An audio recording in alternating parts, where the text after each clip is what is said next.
Yo mga Kayabangan TV, ang ganda nga naman panahon ngayon. Ako nga pala ay napasubo at napalumi rin naman ng kaunti.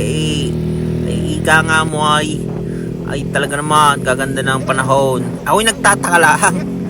Nung isang araw ay kaganda-ganda ng panahon biglang nakabuhos ng ulan. Kagaya niyan, kakatila lang nito kapo nata naparod trip ako ngayong araw na ito. Talaga naman aganda naman. Kita nyo ang tanawin. Ini-enjoy ko ang buhay na meron tayo. Iga nga mo, ay walang joke. Iyaanin mo yan. Magbigay ka ng inspirasyon sa ibang tao at yung maging gabay sa inyo lahat. Hindi naman natin alam hanggang kailan tayo din Ang mahalaga ay nakatulong tayo. Unang-una, magpapasalamat tayo sa may taas. And si Lord ang nagbigay ng lakas sa atin. Kita mo naman, kita mo yung nasisilayan mo yan. Napakaganda ng view. Pero ako yung mga iba, parang nararamdaman ko. Parang ulan, babagsak ang ulan. At gawa ng daon, sa bandang iyon, medyo malilom-lilom. Pagdating ko din sa may banda dalagit na rin matayo sa kahoy, parang naramdam ko, napatak-patak na nga ulan.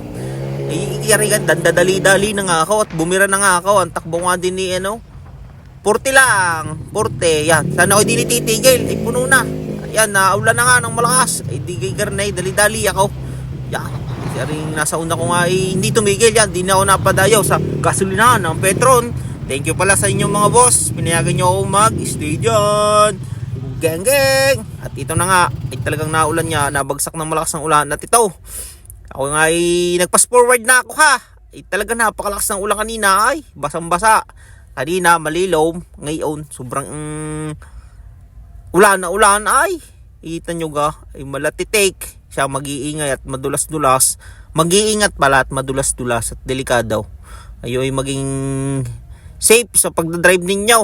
Siya lagi kayong mag-iingat. Talagang paldong-paldo ang karsada. Pagkakagarning basang-basa, walang joke. Sakit sa ulo. Tapos kayo mababasa. Ang iyong motor ay kalinis. Kadalasan ay kantatamad kayong umalis. At naulan ay pagkagarning na makakalinis na nga kayo motor kanina. Ay malays. Kamot sa ulo. Nung dungis na rin nagkakaputik. Pagka nga naman sinuswerte ka nga naman siya, bahala na kayo sa aking panunood. Thank you guys. Geng mga Kayabangan TV.